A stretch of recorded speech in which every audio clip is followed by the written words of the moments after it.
Siapakah Insinyur Salah Atia ini? Mengapa kematian beliau menggemparkan Kairo dengan pemakamannya yang dihadiri lebih dari 500.000 orang? Mari kita simak kisah dari Asosiasi Universitas Islam Mesir ini.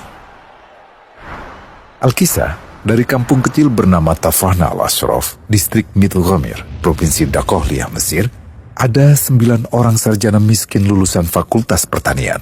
Lalu mereka pun sepakat membuat sebuah peternakan unggas, sembari mencari mitra ke-10.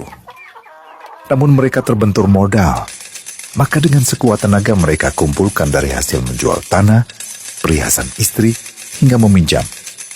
Meski tidak banyak terkumpul, namun mencukupi untuk memulai usahanya. Pertanyaan tersisa, siapa mitra yang ke-10?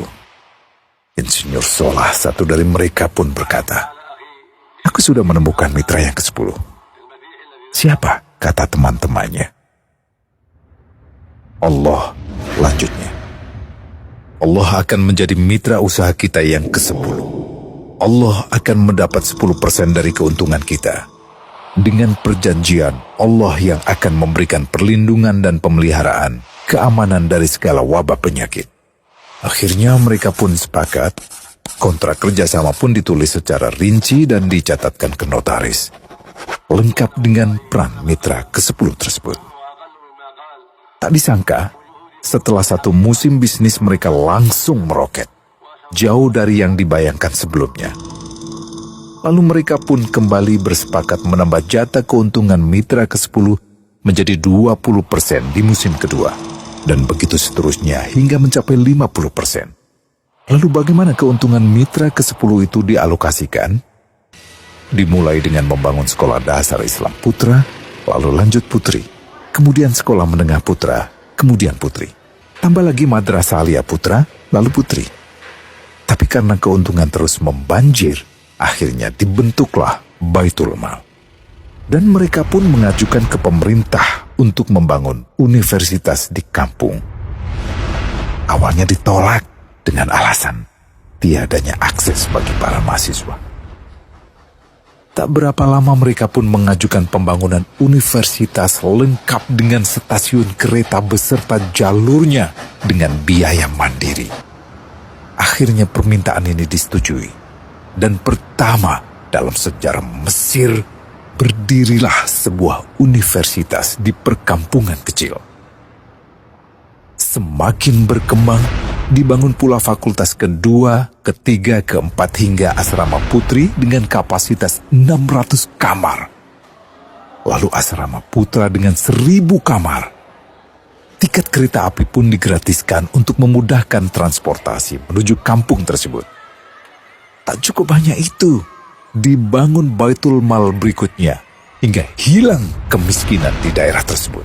Dan program ini diduplikasi ke kampung-kampung lain hingga bisa dikatakan tak ada kampung yang disinggahi Insinyur Salah kecuali akan dibangun Baitul Mal untuk warga.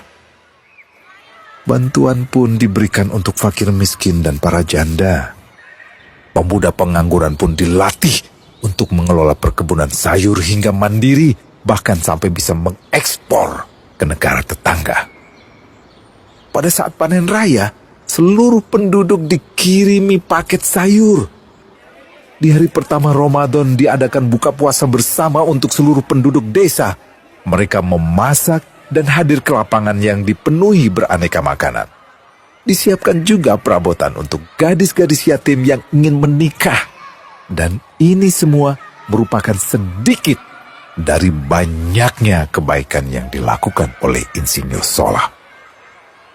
Hingga pada akhirnya disepakatilah keuntungan perusahaan 100% untuk Allah. Insinyur Salah yang awalnya adalah salah satu mitra usaha berubah menjadi karyawan Allah.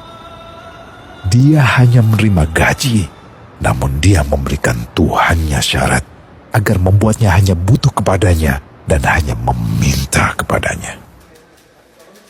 Inilah sosok Insinyur Salah Atia, aktor utama kisah menakjubkan ini. Keikhlasannya membuat ia sama sekali menolak terkenal di media massa. Dan kini, Meski orang yang melibatkan Allah ke dalam bisnisnya ini telah wafat, terbayang seluruh amal jariahnya yang selalu mengalir untuknya. Masya Allah. Pertanyaannya, akankah ini hanya menjadi sebatas kisah saja? Atau menjadi teladan bagi kita untuk mengikuti jejaknya?